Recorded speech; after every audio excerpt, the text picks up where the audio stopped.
everyone, welcome back to my channel. Today I'm going to be sharing with you my gel manicure do's and don'ts. I'm a huge fan of gel manicures. I've been doing them for well over 10 years at this point. Over that time, I've really learned a lot. I was having a conversation with someone on Instagram who just started doing their own gel nails at home and was answering a lot of questions that I don't think I've really addressed. So I made a little mental note to jot some of these ideas down and share them in a video. So without further ado, let's jump into it. All right, the first gel manicure don't is do not rush the process. You don't want to rush through a gel manicure for a few reasons. One, it's important to take your time when you're painting your nails at home if you want them to come out as best as they can. And two, your gel manicure is hopefully gonna last a long time. So instead of rushing through the process, you do wanna make sure that you have enough time set aside to paint your nails and your prep station is all set up. Make sure that you have all of your tools, all of your polishes, your cleansing solution, cotton balls, your lamp that's already plugged in, your dehydrator, your files, and anything else you may need laid out and ready to go. Next is don't prep your nails too hard for gel. The prep part of a gel manicure is really important because improper prep could ruin your natural nails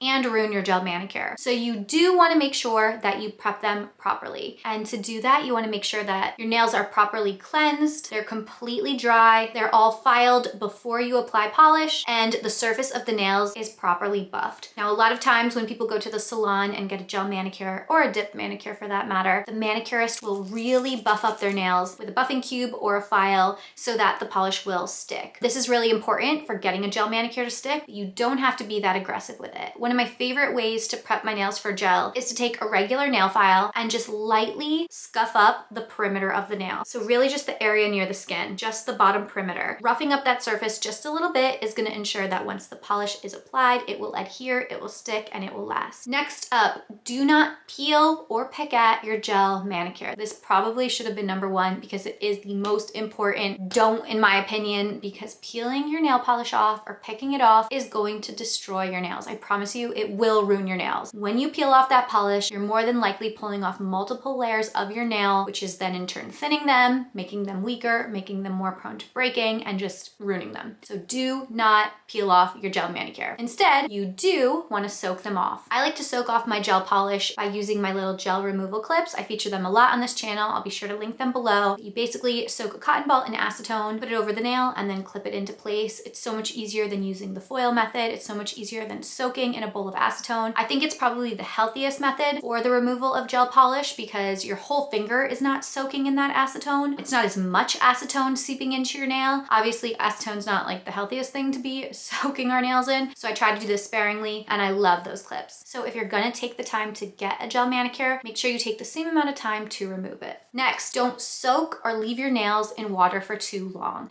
Now this goes for the ocean, the pool, the shower, the tub, the sink. Obviously, our nails are gonna have to get wet at some point. You can't just avoid water, but the longer that they soak in water, especially hot water, the more likely that polish is gonna lift and your manicure's life is gonna be cut short. While you can't really protect your nails in the shower, tub, pool, or ocean, you can protect them in the sink. So do always wear gloves. Wear dish gloves when you're washing dishes, wear gloves when you're cleaning the house. Just get into the habit of protecting your manicure when you can. All right, I have a couple of do's lined up. Do paint your manicures in thin layers. This goes for any manicure, honestly. The thicker your polish, the more likely it's going to be to lift and peel. So the thinner that you paint it, the longer it should last. Do paint one hand at a time. I have painted both hands at the same time, but if you're familiar with gel manicures, you know that the polish never truly dries until the manicure is complete. So as you're curing each coat under the lamp and removing it, if there's any dust or particles in the air, it will get stuck to the polish. So alternating between each hand is just gonna stir up any dust that's in the air, give you more of a chance to nick or scrape that unfinished manicure, and it's just easier to work with one completely dry hand. So I always like to start by painting my right hand so that when I finish my manicure, I'm using my dominant hand and I can wrap it up really quickly. So I do my right hand, start to finish, base coat, polish color, top coat, the surface cleanse, and then I do the other hand. And then I wrap up both hands with cuticle oil at the end. And that's always worked really well for me. Don't overdo it in the lamp. Now there are a ton of different UV and LED lamps out there and they're not great for your skin. It's not really good good to have your skin and nails under that light for too long. With everything in life, there is an element of risk to consider. I don't see myself giving up my gel manicures anytime soon, but I don't have to spend too much time in that lamp. My old gel lamp would cure every coat in 2 minutes, but the polishes that I use only require about 30 seconds of curing. So I've recently started using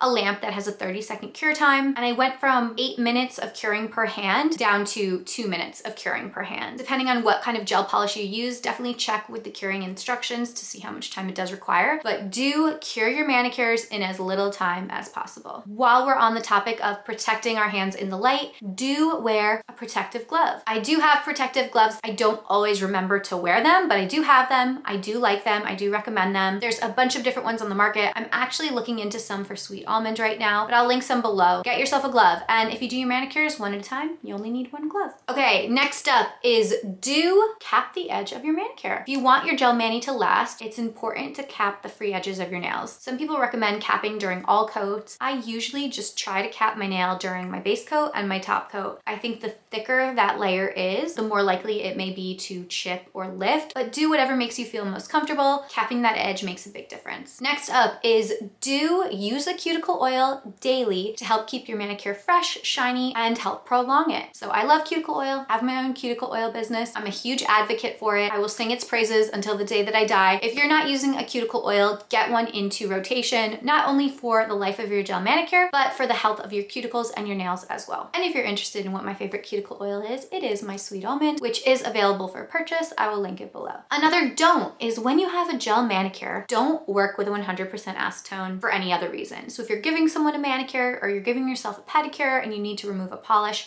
don't use 100% acetone. Do use a non-acetone remover. 100% acetone is what we use to remove our gel manicures. So if you're using it while you have one, the odds of it ruining your current mani are really, really high. Okay, last but not least, do not wear a gel manicure that is starting to lift. And I say this for a few reasons. If your manicure is starting to lift, I mean, you can get away with it for a day or two, but you don't want to wear it for an extended period of time because all kinds of dirt and bacteria could get under there and infect the nail. I've seen some horror stories. Also, when your nail polish starts to lift, it tends to snag on things, especially your hair. You may notice when you're washing or styling your hair that your nails are like pulling your hair out. That's the worst feeling in the world. So if you're noticing that, there's a couple things that you can do. One, soak off the polish and get a new manicure. Or two, I like to sometimes buff the surface of my gel manicure and then file it down so that it's flush with your nail and then apply regular nail polish on top. Sometimes I'll do a base coat and a couple coats of color. Other times I'll try to match what I'm already wearing, and that's just gonna help smooth out that lifted area and prolong the life of your manicure. It's one of my favorite mani hacks. I don't know if I have a video on it. I think I do. I'll be sure to link that. Okay, I said that was the last one, but I have one more and it kind of goes with that. Don't overdo it. What I mean by that is don't give yourself too many gel manicures. They are designed to last up to 4 weeks, sometimes more. You don't want to be giving yourself too many gel manicures because in the long run, it's not the healthiest for your nails. It's not healthy to have them under a UV lamp that frequently. It's not healthy to expose them to acetone too frequently. So try to get at least a full week out of your manicure, preferably 2 weeks. That's usually my goal. And I feel like that's a really good sweet spot. But the more we can be conscious to the products and chemicals that we're exposing our nails to, the better we can take care of them. So that is it for this video. If you DIY your own gel manicures at home, please leave some of your do's and don'ts below. Myself and anyone else watching would love to hear them. If you enjoyed this video, please give it a thumbs up. Subscribe to my channel if you haven't already done so, and I will see you guys in my next one. Bye.